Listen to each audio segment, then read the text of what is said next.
पुरी जिलार गोटे छोटिया गाँवर हरिश्चंद्र दास कटक चाकरी करुथिले। कटक सहर रे से रहिबा परे गाँ को भूलीगले। सेठारे तांकर पत्नी और पुओ झियो मिसी रहुथिले। गाँ रे बापा माँ रहुथिले। बापांकर मृत्यु परे माँ एकुटिया गाँ रे दिन काटुथिले। मास शेष बेलू माँ पाखकू किछि पैसा पठेई दियंती हरीश बाबू।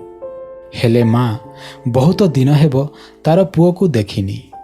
माँर दुई आखि पुओ को देखिबा पई अथय हेउथाए। हेले पुओ तार निज संसार रे व्यस्त रही गाँ को आसीबा को भूली जाइछि। पुओ को देखिबार आशारे माँर मन विचलित हेउथाए। से पुओ पाखकू चिठीटीए लेखिबा पई पड़िशा घर झियो पाखकू गला। से चिठी लेखि पुओ पाखकू पठाई देला। तार पुओ पाखरे चिठी आसी पहुँचिला। माँर चिठी देखि पुओ भाविला जे माँर बोधे पैसा दरकार थिबो, तेणु से किछि पैसा पठेई देला। हेले चिठीटीकू पढ़िला नाही। किछि दिन परे आउ गोटिए चिठी आसिला। से देखिले चिठीटी तांक माँर। से चिठीटीकू न पढ़ी टेबुल उपरे रखिदेई चलीगले। किछि समय परे टेबुल पाखरे हरीश बाबूंक झियो लता आसी पहुँचिला। से चिठी देखि चिठीटीकू खोली पढ़िला। चिठीरे लेखा थिला, मु तो पाखकू जाउछि रे धन। लता चिठी पढ़ी सारिबा बेलकू हरीश बाबू आसी पहुँचिले। लता चिठी विषय रे तार बापांकू कहिला। सेमाने बापा झियो मिसी कथा हेउ हेउ सेठारे हरीश बाबूंक माँ आसी पहुँचिले। माँ को देखि हरीश बाबू खुशी होइगले।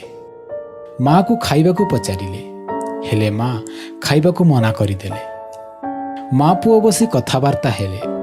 हरीश बाबू माँ को गाँ कथा पचारिले। माँ नाती नातुणींक सहित खेलिले। बहु सहित मध्य किछि समय गपिले। तापरे माँ गाँ को फेरिबा पई बाहरिले। माँ जीवा पई बाहरिबा समय रे तांको हातरे चिठीटीए थिला। माँ हातरे चिठी देखि पुओ पचारिला, एइटा कौन माँ? माँ चिठीटीकू पुओ हाथकू बढ़ाई देला। हरीश बाबू चिठीटीकू खोली पढ़िबाकू आरंभ कले। चिठी पढ़ी सारी से आश्चर्य होइगले। पछकू बुली देखिबा बेलकू सेठारे आउ माँ नथिले। चिठीरे लेखा थिला, तम माँ आउ जीवित नाहांती। 2 दिन हेला से मृत्युवरण करिछंती। तमे आसिले शव सत्कार हेब। हरीश बाबू से पुराना चिठीटीकू बहुत खोजिले, हेले से चिठीटी आउ मिलिलानी। से चिठी थिला माँर हृदयरू डाक तार पुओ पाई।